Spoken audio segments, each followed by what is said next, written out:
Sanet Sovi. I'm the National Director for Share and Open Uganda. I'm so glad today. We are expecting partners who are implementing the special program for convening and convincing in Abim district here in the Karamoja region. The partners include Advanced Africa, PAG, Soroti, and Share and Open Uganda.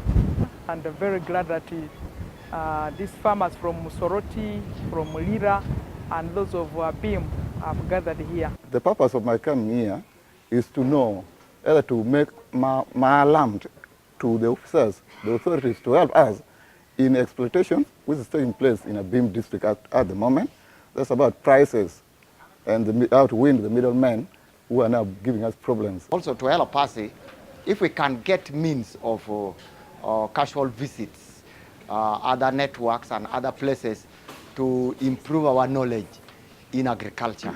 So we feel by our being here today, we shall get that access to markets of our produce. We call upon them actually today to intervene and then help us in all ways they can.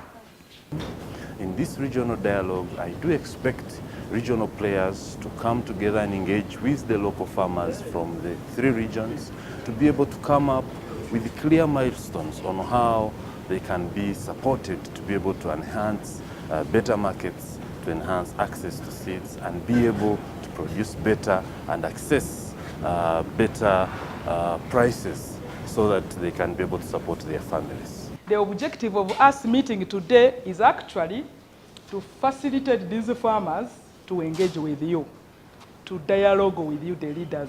I think people are coming from different regions to come and join us, and the whole purpose is proper service delivery to the farmer, the smaller holder farmers whom we are serving.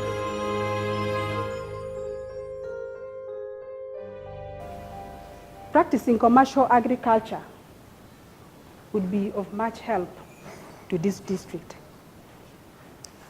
The farmers in Abim, they need financial institutions because here many farmers are having problems because they don't have commercial banks that give loans. Early this year, the model of group lending had a bit of a challenge, and they decided, let's do, because now even a minimum we would do for the group of 10 to 30 or 40 members was 5 million shillings. That was the minimum that we were supposed to give. But when we moved in the field, we trained very many groups within Abim, all the sub-counties. And then when they put in their request for application, when you total up all their requests, it cannot meet the bare minimum. Meaning now, you have to give them more money than they can pay, which will lead to default in the end. So, which made it part of the challenge why actually they were not paying the money. As microfinance in the whole of the Karamoja region, we have been able to support most groups, over 10 groups in the region, I mean in the district. Actually, they are coming to 16 now. And of course, as you know, most of these groups, the members are actually involved into agriculture. But the mode is they have to be village savings and credit associations. We know very well that in our country, Uganda, we are good at making very good policies. In fact, they say we have the best policies in Africa. But the problem is actually how to implement those policies. For example, we have the extension policy, extension workers policy. This policy is in place, but how are we implementing it? So our challenge is in the implementation of those policies. We have extension workers who are recruited by the government, but those extension workers, you find there's someone supposed to cover a whole sub-county, someone has no motorcycle, someone has no bicycle, and this person, you expect them to go and support the farmers. So how can we realize commercialization of agriculture if we don't have the extension services? How can we do that if we don't have the support, the guidance? So we think that at the district level, what can we do to ensure that extension workers are supported, even with fuel? You find someone has a motorcycle and it's empty. How can we make sure that these extension workers are supported with the facilities so that they can be able to perform their role? The matters that have given rise to this meeting are very important. And as a district, we found it very important to venture into agriculture as the only and most viable vehicle with which we can deliver ourselves out of poverty. Whatever you are hearing as commercial farmers, extension services, everything is a very holistic document which we believe, and I can confidently say, we believe shall get us out of poverty. I want to tell you that we have the worst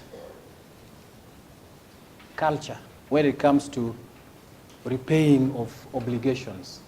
So as a district, we give you full support. If where you get stuck, I have no problem pushing these people towards a very rough wall for them to give you the money. In fact, even if it requires me to stand as surety, the biggest question all of us should interest ourselves in is, what is it? That is the problem.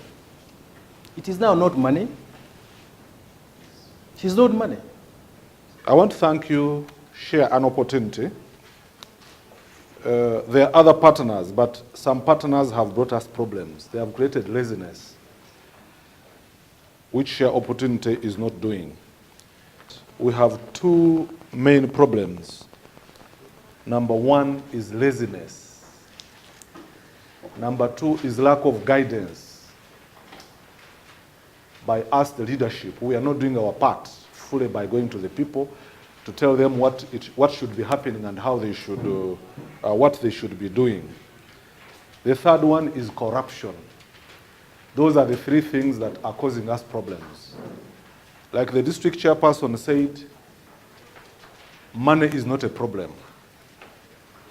A few days ago when the president was talking after the presentation of the budget, he emphasized that money is not a problem in Uganda.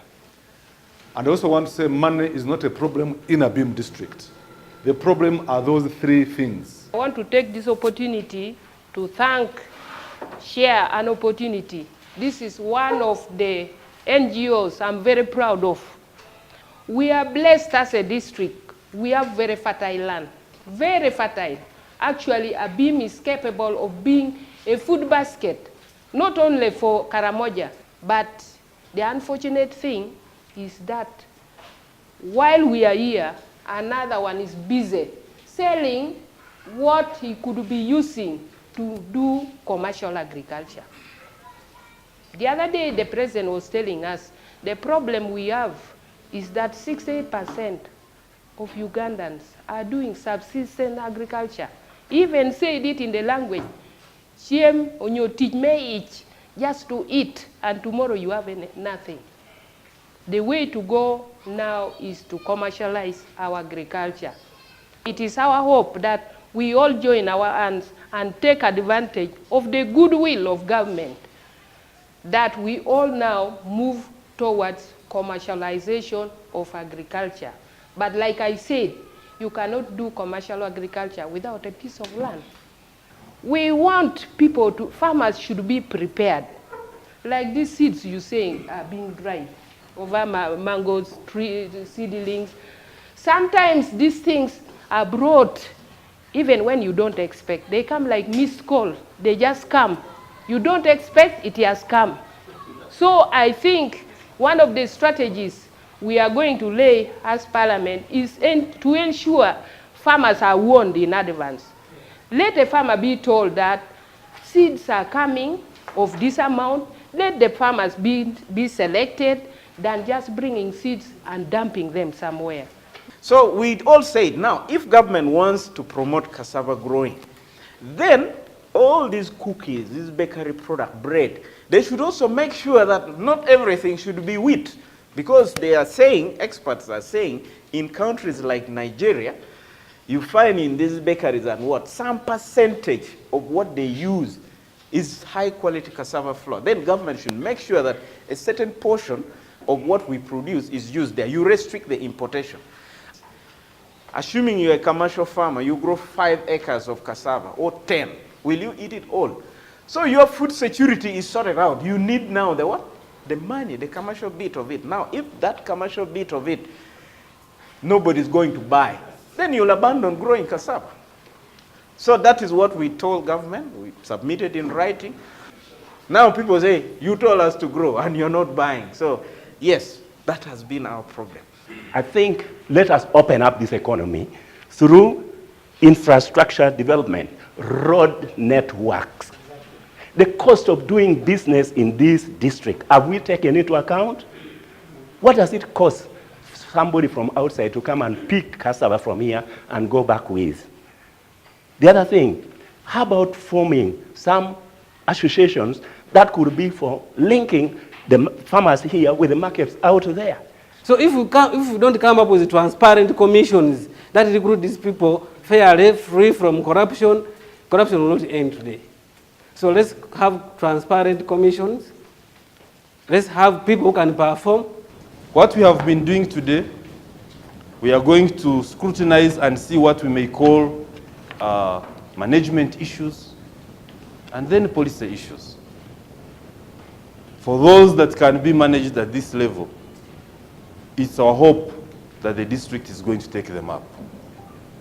And when we are coming to monitor the progress of this program, we should be able to find some of these actions, some of them in your development plans as a district. The dialogue was valuable. It was very important to have broad. You know, first it closed the gap. Two, it gave the lower person, a farmer, also courage to talk to the people on those positions where we have feared. Three, people didn't know if you met them, what do you talk about? But they have realized that it is simply the things about what they do. They have farm things and so on. So they have realized they have a topic to engage those people on. They have realized they have a capacity to talk. And they have also noticed they can bring those people accountable. And I think this is an eye-opener. The dialogue has partly achieved its objectives. However, according to what we're basing on, we wanted to find out what are these leaders obligating themselves to do, what are they promising us, and at what time frame. Our expectation in this regional meeting has been met. Farmers were able to express their issues to the stakeholders of the district. Their issues were discussed and action points came out of these discussions.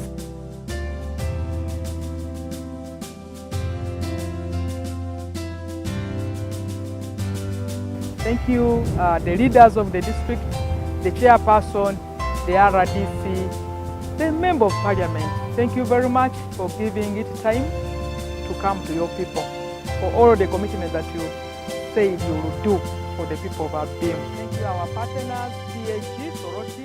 Thank you, Advanced Africa. In a special way, thank you so much, our farmers, for your dedication and commitment to see that this program succeeds.